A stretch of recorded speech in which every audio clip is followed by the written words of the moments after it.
1 August रोजी लोकशाहीर अण्णाभाऊ साठे यांची 101वी जयंती. त्यानिमित्त पृथ्वी शेषनागाच्या मस्तकावर तरलेली नसून दलित व कामगारांच्या तळहातावर तरलेली आहे, अशी प्रखर पुरोगामी व श्रमिकनिष्ठ भूमिका घेत जग बदल घालूनी गाव, सांगून गेले मज भीमराव, असा अर्पणभाव व्यक्त करत जगबदलाचे तत्त्वज्ञान मांडणारे अण्णाभाऊ साठे हे मराठी भाषा आणि साहित्यातील थोर साहित्यकार.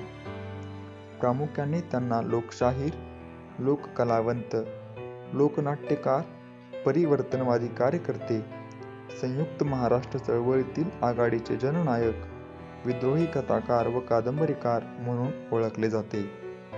अण्णाभाऊंचे मूळ नाव तुकाराम भाऊराव साठे.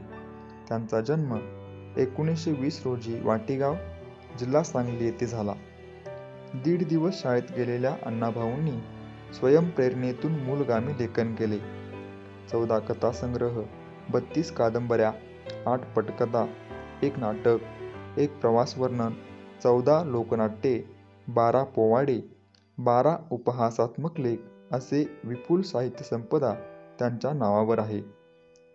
2 मार्च 1958 रोजी मुंबई येथे भरलेल्या पहिल्या दलित साहित्य संमेलनाचे अध्यक्षस्थानही त्यांनी भूषवले.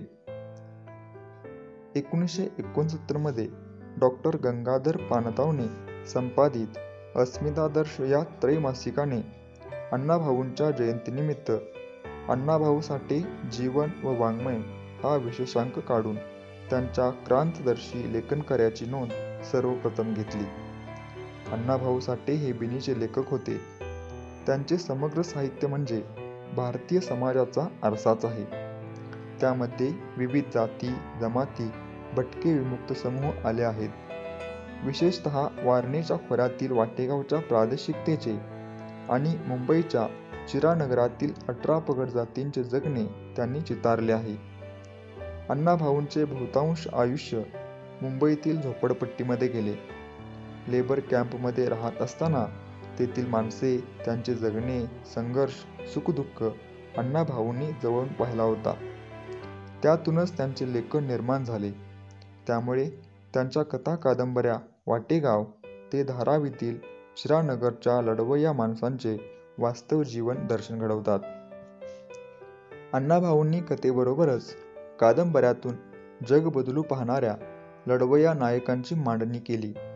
फकीरा, वारणेचा वाघ, माकडीचा माळ इत्यादी कादंबऱ्यात याची अभिव्यक्ती पाहावयास मिळते.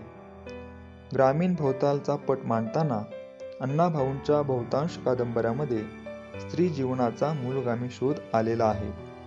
वैजयंता, आवडी, रत्ना, चंदन या कादंबऱ्यातून तो दिसून येतो. अण्णाभाऊंनी आपल्या साहित्यातून तळागाळातील शोषित समूहांचे जगणे मांडले. त्यांची वेदना शब्दबद्ध केली.